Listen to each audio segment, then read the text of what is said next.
هاي يا صحابي، ازيكم؟ إيه الاخبار؟ جايبه لكم بقى النهارده وصفه بسكوت الشوفان الخطير زي ما انتوا طلبتوا مني في الكومنتات. وطبعا هنستخدم فيه دقيق الشوفان اللي احنا عملناه في الفيديو اللي قبليه، فهسيبه لكم فوق لو ما شفتوهوش. وبجد البسكوت ده حلو قوي، ممكن ناخده مع الشاي او ممكن ناخده كسناك كده في وسط اليوم، طعمه خطير. وعملناه كله في الخلاط ومش بياخد وقت خالص. بس اول حاجه ما تنسوش بقى تعملوا لي لايك شير وسبسكرايب. يلا بقى بينا على المعمل.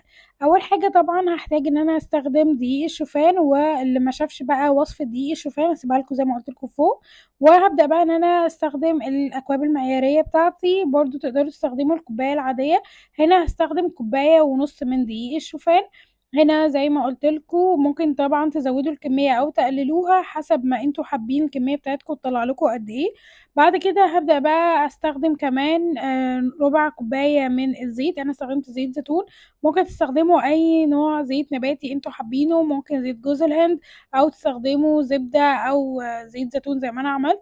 هبدأ بقى احط المكونات دي كلها عندي في الكبة عشان هخلط كل البسكوت في ضربة واحدة، وبجد هيتعمل في لحظة. هنا هبدأ بقى احط الدقيق، وبعدين هبدأ بقى ان انا اوزعه كده وانزل عليه بالزيت، علشان ابدأ بقى ان انا استخدم كل البيز بتاعي علشان اكون البسكوت. وبعدين هبدأ بقى احط برضو ربع كوباية من اللبن. انا استخدمت هنا لبن نصف دسم، وما بيختلفش، استخدموا اللي انتوا حابينه. وبعدين هبدأ بقى اكمل الاضافات بتاعتي، وهحط هنا ربع معلقة من البيكنج باودر وربع معلقة من بيكنج صودا. هخلطهم الاتنين مع بعض وهحطهم على المكونات بتاعتي. وطبعا هنحط رشة الملح، وهنحط كمان ربع معلقة من القرفة، ده طبعا ترجع على حسب الرغبة اللي انتوا عايزينها. ده البيكنج باودر والبيكنج صودا اللي قلتلكوا عليها علشان طبعا تبقى مهمة مع البسكوت. ممكن تستغنوا عن البيكنج صودا او البيكنج باودر، ممكن تحطوا نوع واحد بس منهم. وهحط بقى نص معلقة من سكر الدايت. انا استخدمت هنا سكر سويتال، استخدموا اي نوع سكر دايت يكون بيستحمل الحرارة. هبدأ بقى ان انا اخلط كل المكونات دي كلها في الكبة مع بعض.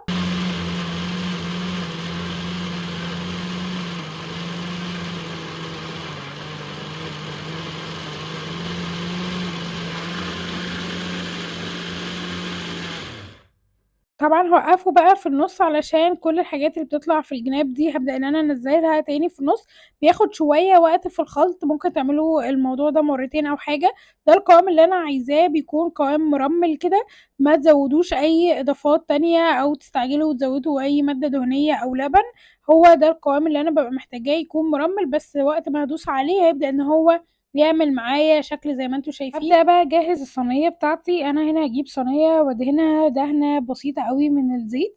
ممكن تستخدموا ورق زبدة على طول، بس حتى لو استخدمتوا ورق الزبدة هنبدأ ان احنا برضو ندهنها دهنة بسيطة علشان ده يساعد البسكوت يطلع على طول. تعالوا بقى اقولكم على التركة اللي هنوزع بيها البسكوت. هجيب بقى صينية وابدأ ان انا افرده على الصينية كلها واضغط عليه بايدي كده لحد ما اكون الشكل اللي انتوا شايفينه ده. افضلوا اضغطوا وهو يمسك لوحده. وبعدين بقى علشان اعمل له كله شكل واحد هبدأ بقى اجيب الكوباية بتاعتي، وطبعا ده يرجع على حسب انتوا عايزينه بالشكل انهي شكل بالظبط. انا هعمله كله دواير يكون نفس الحجم. ممكن تعملوه على طول بايديكم وتستغنوا عن الخطوة دي، بس انا بعملها علشان يبقى البسكوت كله حجم واحد. هبدأ بقى ان انا اعمله كده على كذا جزء بحيث ما انا اخلص كل الكمية اللي عندي. وبعد ما اخلصها هقول لكم بقى البواقي اللي بتبقى في الطرف دي هنعمل بيها ايه علشان نرجع نعمل برضو نفس الاشكال دي. تقدروا بقى تلعبوا في الاشكال زي ما انتوا حابين. لو عندكم بقى اشكال تانية ممكن تعملوا جزء منه بالشكل الدوائر ده، وممكن اجزاء تانية باشكال تانية مختلفة. وده يرجع بقى للي انتوا حابينه. وزي ما قلت لكم ما تنسوش بقى تعملوا لي لايك شير سبسكرايب. ويا ريت بقى تعملوا من الكمية دي كمية حلوة علشان الوصفة اللي جاية خطيرة. وصفة هنعملها حلوة قوي للحر اللي احنا فيه ده. وهنحتاج طبعا احنا نستخدم فيه بسكوت الشوفان اللي احنا عملناه، او ممكن تستخدموا ساعتها بسكوت تاني، بس بسكوت الشوفان هناكله واحنا مطمنين. هنا بقى بدأت ارفعه كده، هو بيترفع بسهولة قوي. طب بدأت ارفعه بالمعلقة بس عشان يطلع معاكم بسرعة قوي كده، وانتوا بتضغطوه بالكوباية اضغطوا جامد قوي لحد ما يتفصل خالص. هنا بقى البواقي اللي اتبقت كلها رجعت جمعتها تاني ورجعت عملت نفس الخطوة من الاول. فطبعا بيبدأ ان الكمية عندي تصغر شوية. في الاخر بقى ببدأ ان انا اجيب الشوكة واعمل فيه اشكال كده. جزء عملت منه اشكال وجزء سبته زي ما هو. وبس ده كده كان شكله. وهاحطه بقى على درجة حرارة 160 لمدة تلت ساعة. بصوا عليه كويس قوي، اول ما يبدأ ان هو يتحمر يبقى كده جاهز معايا. ده كده شكله بعد ما خرج من الفرن.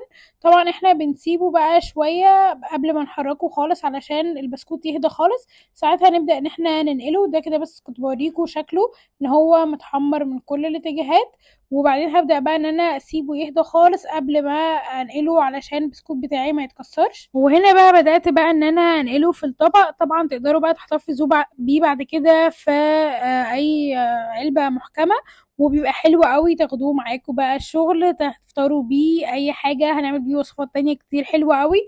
فما تنسوش بقى ان انتوا تعملوه. هستنى رأيكم تحت في الكومنت، وقولوا لي الوصفة اللي جاية محتاجينها تكون عبارة عن ايه. وبالهنا والشفا عليكم. بس كده اشوفكم في وصفة تانية. باي.